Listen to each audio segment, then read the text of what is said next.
Good morning students, कैसे हैं आप सब लोग। उम्मीद करते हैं आप सब लोग स्वस्थ होंगे। बेटा पिछले वीडियोज में हमने एक्सरसाइज 4.2 सॉल्व किया था, जिसमें हमने सीखा था कि इक्वेशंस के सॉल्यूशंस को हम किस तरीके से फाइंड करते हैं। आज एक इंपॉर्टेंट पार्ट्स है जो हमारा लीनियर इक्वेशन टू वेरिएबल्स का किस तरीके से सॉल्व करेंगे। फर्स्ट हमारा graph of linear equation in two variables.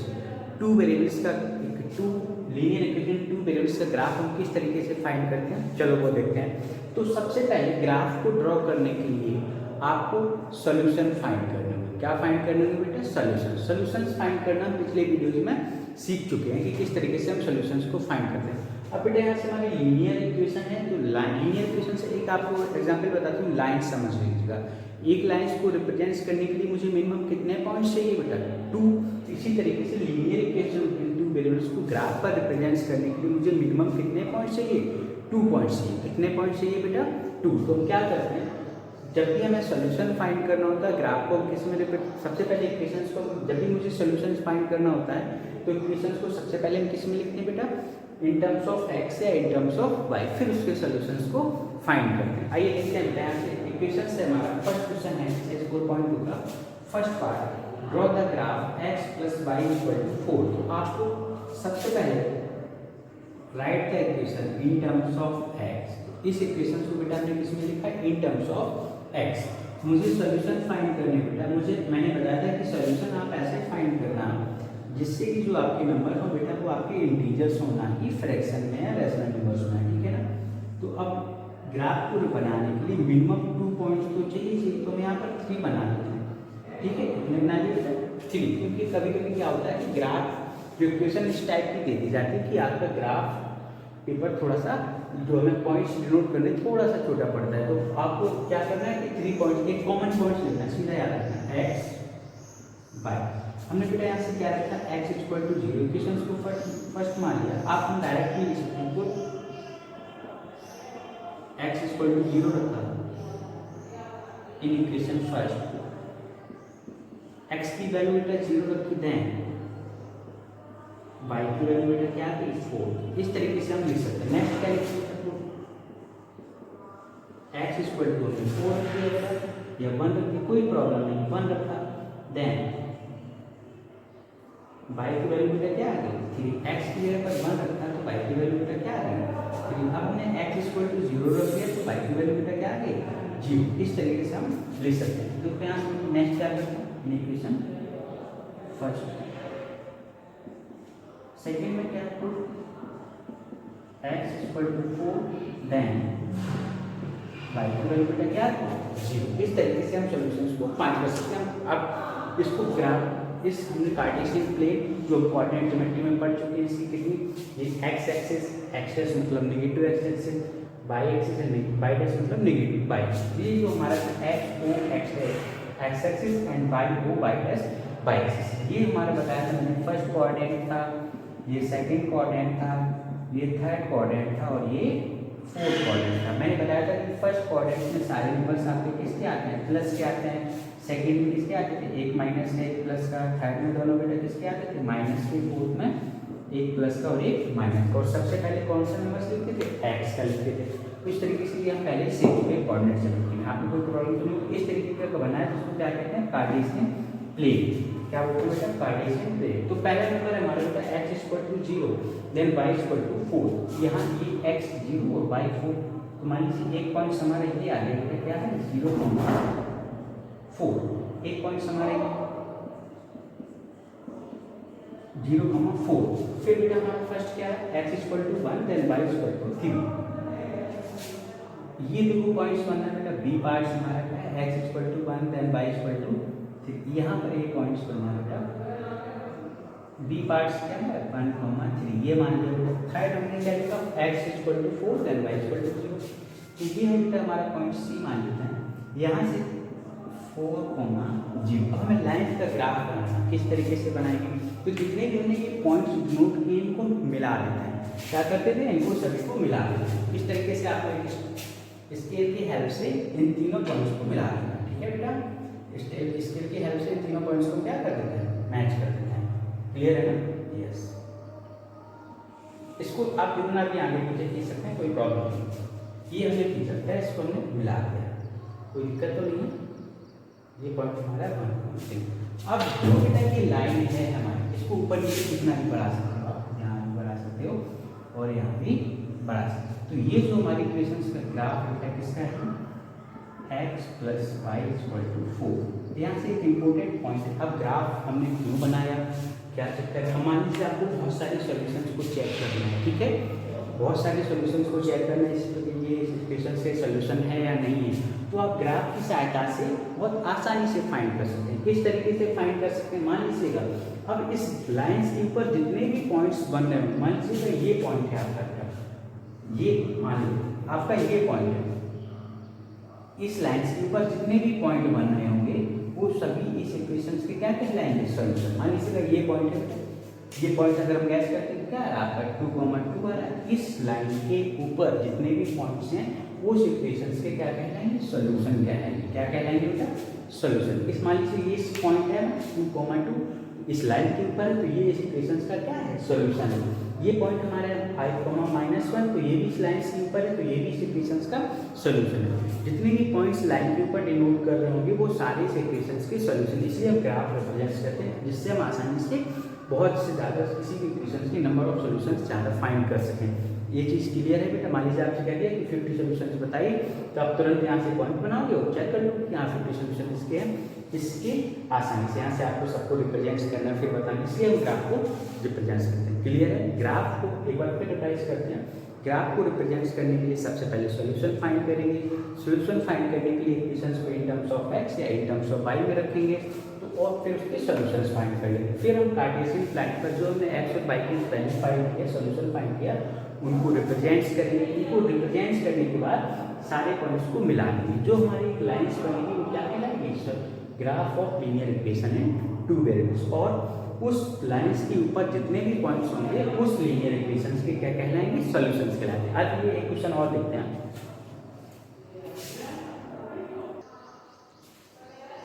Next question है, draw the graph 3 = 2x + y। पहली process, right the equation in terms of x या इन टर्म्स ऑफ y। इसको मैंने इसमें लिखा in terms of x, equation of first. अब हम इसके क्या फाइंड कर रहे हैं बेटा, सॉल्यूशन फाइंड करते हैं। तो हमने क्या रखा, पुट x = 0, y की वैल्यू क्या है 3, पुट x = 1, देन y की वैल्यू क्या है बेटा 1 आ गई। पुट x = 4 रखा, तो यहाँ से 4 हो जाएगा, 8 में से 3 5, तो y की वैल्यू बेटा क्या आ गई -5। हम इसको ग्राफ पर कार्टेशियन प्लेन पर रिप्रेजेंट करते हैं। x = 0, then y = 3। ये पॉइंट से आपका एक लेते हैं 0,3। नेक्स्ट x = 1, देन y = 1, ये वाला पॉइंट है B point 1,1। C point x = 4, then y = -5। x = 4,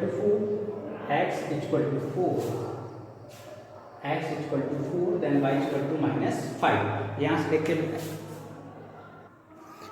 last क्या बेटा, x = 4, देन y = -5। x = 4 ये और y -5 तो यहाँ कहीं आ रहा है, तो हमने तीनों रिप्रेजेंट्स कर दिए बेटा। अब इनको हम क्या कर देते हैं, ये सभी पॉइंट्स को हम मिला देते हैं, सारे पॉइंट्स को क्या कर देते हैं, मिला देते हैं। ये जो आपका है ग्राफ देखा बेटा, यहाँ से डिस्टेंस जो है ना आपकी बोर्ड पर मैंने बताया थोड़ा सा ऊपर नीचे हो सकता है, कोई प्रॉब्लम नहीं, क्योंकि डिस्टेंस सभी मैंने कोई क्लियर नहीं की।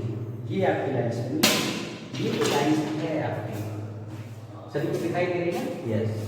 ये जो आपका ग्राफ बना हुआ है इस इक्वेशंस का बना बेटा 3 = 2x + y। इस तरीके से हम ग्राफ को ड्रॉ कर सकते हैं। ये सभी को अच्छे से आ गया, कोई प्रॉब्लम तो नहीं है, उम्मीद करते हैं सारे लोग सीख गए। नेक्स्ट क्वेश्चन देखते हैं बेटा। नेक्स्ट देखते हैं बेटा, क्वेश्चन हमारा second, give the equation of 2 line passing through 2,14, how many such lines are there and why। अब कहा गया कि 2,14 पॉइंट है, इससे 2 इक्वेशंस बताइए जो इस पॉइंट से होकर के जाती हैं, और हाउ मेनी सच लाइन, इस पॉइंट से हम कितनी लाइनें ड्रॉ कर सकते हैं। ये तो मुझे पता है कि इस पॉइंट से कितनी लाइन होकर आ सकती है। यहाँ से समझिए, ये मान लीजिए 2,14 है, तो इससे हम एक लाइन ऐसे भी बना सकते हैं, ऐसे भी बना सकते हैं, ऐसे भी बना सकते हैं, कितनी भी लाइन बना सकते हैं, कितनी लाइन जा सकती है, इनफाइनाइट। एक तो क्वेश्चन क्लियर है। अब इक्वेशंस को कैसे बनाना है, x का नंबर कितना है 2 है और y का नंबर कितना है 2। इक्वेशंस हमारी क्या होगी, एक तो मैंने लिखा बेटा 7x - y = 0। आप यहाँ से कैसे हमने लिख दिया बेटा, अब इसको अगर सेटिस्फाई करना तो 7 टू 14 और y की जगह 14 है तो 14 में से 14 क्या गया 0, तभी तो इसका इसी पॉइंट से होके जा रही है। दूसरी इक्वेशन हम क्या लिख सकते हैं बेटा, ध्यान से समझना है आपको। दूसरी इक्वेशन हम क्या लिख सकते हैं, इसको क्या लिख सकते हैं बेटा, 2,14 लिखा हुआ है, एक 7x माइनस y लिख दिया है। तो अब मैं बेटा इसमें से क्या रखना है, मान लीजिएगा मैंने लिखा x minus y, x minus y इस पर टू कैंसिल माइनस 12, कुछ भी लिख सकते हैं, बहुत सारे इक्वेशंस बना सकते हैं। सेटिस्फाई कैसे करेंगे तो बेटा क्यों लिखा, x इक्वल टू 2 रखा, y इक्वल टू 14 रखा, 14 में से 2 गया तो कितना बचा y, 14 में से 2 गया तो कितना बचा बेटा माइनस 12। इस टाइप की बहुत सारी इक्वेशंस बना सकते हैं। कितनी इक्वेशंस बनाएंगे, वी ड्रॉ 2,14 पॉइंट्स में इनफाइनाइट लाइन, कितनी लाइन्स ड्रॉ कर सकते हैं बेटा, इनफाइनाइट, इनकी कोई गिनती नहीं। इस तरीके से हम इसको ड्रॉ कर सकते हैं। ये चीज़ क्लियर है ना, ओके। आप और भी पॉइंट्स बना, और भी इक्वेशंस बना सकते हैं। 2 कहा है इक्वेशंस में 4 भी कह सकता है, 5 भी कह सकता है। ये चीज़ क्लियर है तो सर इसको नेक्स्ट क्वेश्चन की बात करते हैं। क्वेश्चन नंबर 5 है हमारा, if the point, if the point 3,4, if the point 3,4 lies on the graph of the equation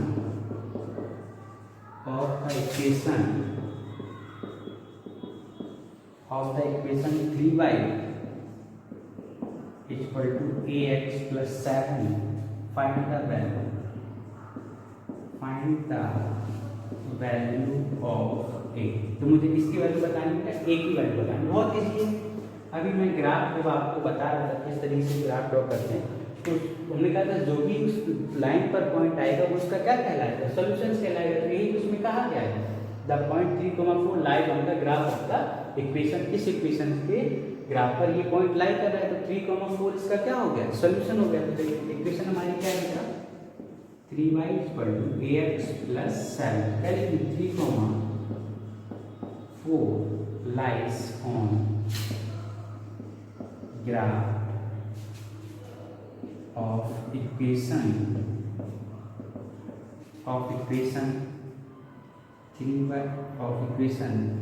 3y equal to ax plus 7। So 3,4 is का solution.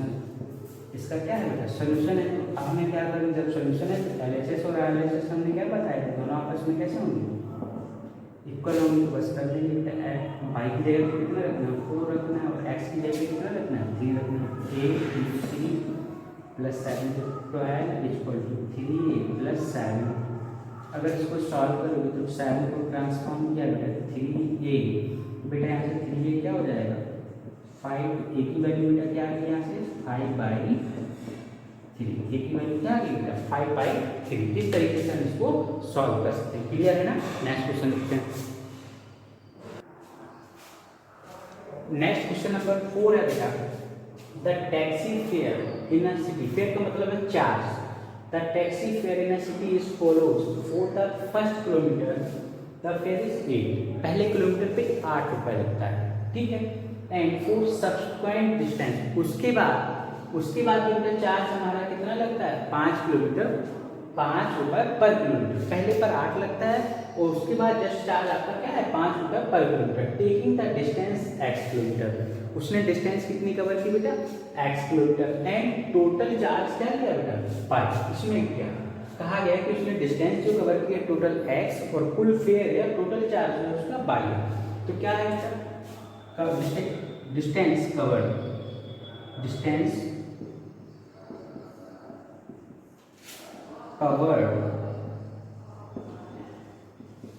Bye taxi equal to कितनी बेटा x kilometre. Total charge बेटा कितना है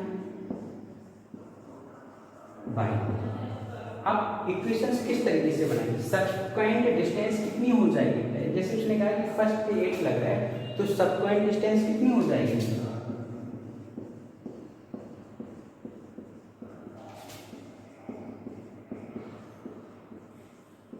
सब point distance कितनी होगी बेटा, पहले किलोमीटर पे 8 लग रहा है, 1 किलोमीटर तो चल चुका ना, तो उसके बाद सॉरी इस तरीके से तो आपको समझ में आ जाएगा।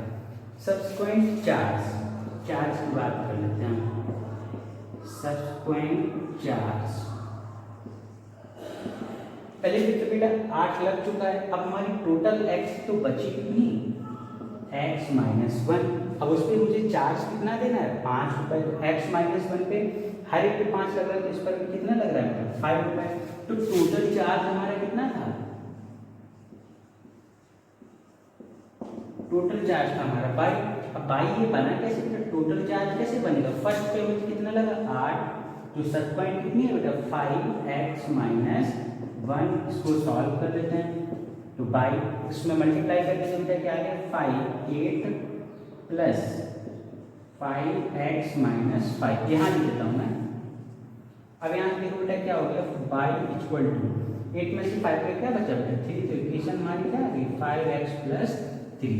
ग्राफ पेपर पर हम आपको बता चुके हैं कि इक्वेशन को किस तरीके से ड्रॉ करना है, आप लोग कर लो, क्लियर है ना। नेक्स्ट क्वेश्चन देखते हैं।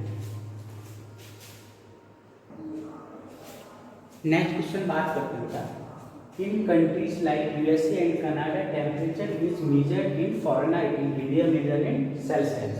कहा गया है कि ये कंट्रीज जो है यूएसए और कनाडा में टेम्परेचर को फॉरेनहाइट में मेजर करते हैं और इंडिया में सेल्सियस में। तो इन here is a linear equation that converts Fahrenheit to Celsius। एक आपको linear equation दी गई है जो क्या करती है Fahrenheit को Celsius में कन्वर्ट करती है। तो फर्स्ट क्वेश्चन था आपका बेटा सी का 8 का फर्स्ट पार्ट था, draw the graph using Celsius for x axis and Fahrenheit for y axis. Fahrenheit बेटा किस पर लिखना है y एक्सिस पे। तो मैंने ग्राफ पेपर बना लिया, जब भी आपको लगे कि नंबर आपके बड़े आ रहे हैं तो उनको आप डिस्टेंस बढ़ा लो, जैसे 5 10 15 20 इस तरीके से कर लो, या फिर 8 16। तो मुझे लगा कि ये 8 की मल्टीपल्स में है, इसलिए हमने 8 के मल्टीपल्स में लिखे। अब बेटा क्या करते हैं, पुट c = 0 रखा तो y की वैल्यू बेटा क्या आ गई 32। अगर हमने बेटा c = यहाँ से -40 रखा तो y की वैल्यू भी हमारी क्या आ गई -40। हम ग्राफ पहला पॉइंट है हमारा 0,32, तो फर्स्ट पॉइंट बेटा क्या है 0,32, तो ये 0 और ये 32। इस तरीके से बेटा हम क्या लिखा है इसको 0,32। ए पॉइंट सेकंड क्या है तो -40 है, -40 आपका ये है और -40 यहाँ पर ये। तो ये जो पॉइंट आपका यहाँ कहीं आएगा बेटा, ये आपका ठीक है ना, ये कहाँ पर है, ये इसका आपका पॉइंट। ग्राफ पेपर पर जब आप बनाओगे तो बिल्कुल डिस्टेंस इक्वल होगी, कोई प्रॉब्लम नहीं आए। अब दोनों पॉइंट्स को मिला लेते हैं, क्या करते हैं तो दोनों लाइंस को मिला देते हैं। इस तरीके से हम ग्राफ को ड्रॉ कर सकते हैं। मुझे उम्मीद है आप लोगों को अच्छे से क्लियर हो रहा होगा, ठीक है। तो ये जो इक्वेशंस बनी है बेटा, ये किसकी इक्वेशंस, किस लाइन से ग्राफ है, f = क्या था 9,5/3 + 32। इस तरीके से हमने ग्राफ को ड्रॉ करें। आपको ध्यान क्या रखना, आपको लगता है कि नंबर्स जो है डिस्टेंस उनकी बड़ी आ रही है तो ग्राफ पर 1 2 3 ना लेके कि आप उनका बड़ा नंबर, जैसे मुझे लगा कि मल्टीपल्स 8 के भी यहाँ आ रहे हैं, 8 के मल्टीपल में ले लिया है, 5 के मल्टीपल्स में ले सकते हैं, 10 के मल्टीपल, ये चीज़ क्लियर। तो इस तरीके से हम ग्राफ को ड्रॉ कर सकते हैं। इसी के कुछ इंपॉर्टेंट पार्ट्स हैं उसको देखते हैं बेटा, ठीक है। अब हम ग्राफ से ही फाइंड करेंगे, किससे फाइंड करेंगे, ग्राफ से फाइंड करेंगे, ये आपको ध्यान रखना है, ठीक है। ग्राफ से फाइंड करने पर मुझे क्या मिलता है वो चेक करना है। इक्वेशंस हमारी क्या थी, ये ग्राफ आपको क्लियर है किस तरीके से बनाना है, ठीक है।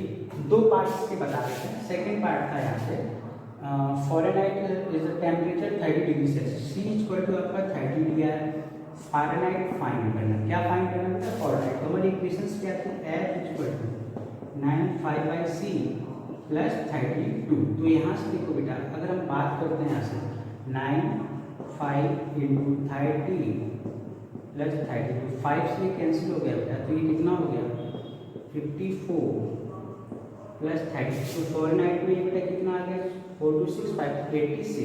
इस तरीके से हम इसको कन्वर्ट कर सकते हैं। नेक्स्ट क्वेश्चन में क्या है, एक Fahrenheit 95, what is the temperature in Celsius. तो फॉरेनहाइट में दिया, सेल्सियस में कन्वर्ट करना। इस तरीके से हम क्वेश्चन को कन्वर्ट कर लेंगे, कोई प्रॉब्लम तो नहीं, ठीक है।